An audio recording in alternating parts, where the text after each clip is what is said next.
À tous les hommes de plus de 30 ans, nommez une erreur que vous avez commise dans votre vie afin qu'un jeune homme ne la répète jamais. Regardez ce que les gens ont à dire. Ne rendez jamais une femme amoureuse de vous si vous n'avez pas de bonnes intentions pour elle.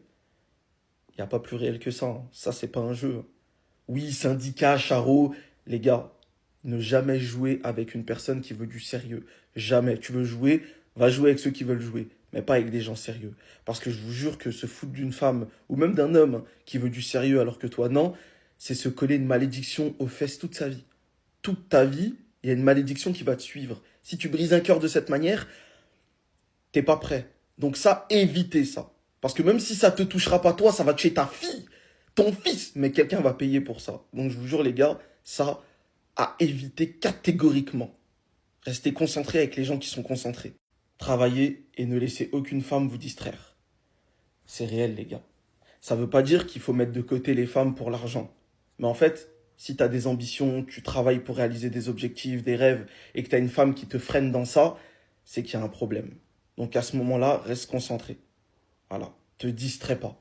Normalement, ta femme, elle te pousse, elle t'épaule pour atteindre ce genre d'objectif. Elle te freine pas. Répondez toujours au téléphone quand c'est votre maman. J'ai raté son tout dernier appel. Les gars, c'est réel. Quand ça sonne et que c'est écrit papa ou maman, les gars, faut répondre. Faut répondre parce qu'on sait jamais. Ça peut être le dernier appel. Et je dirais même répondre à toutes les personnes qui comptent pour nous. Ne vous comportez jamais comme un mari en étant un petit ami. Ça, c'est très très fort, les gars. C'est réel. Si vous êtes sûr d'une femme, mariée-la. Parce que pour beaucoup de femmes, tant qu'elles n'ont pas la bague au doigt, il n'y a rien de sûr. Pour beaucoup. Donc si tu t'investis trop, tu pourrais le regretter. Parce que s'il y en a un qui vient avec la proposition du mariage, dans sa tête, ça peut chavirer. Pas pour toutes, mais pour beaucoup. Restez concentrés.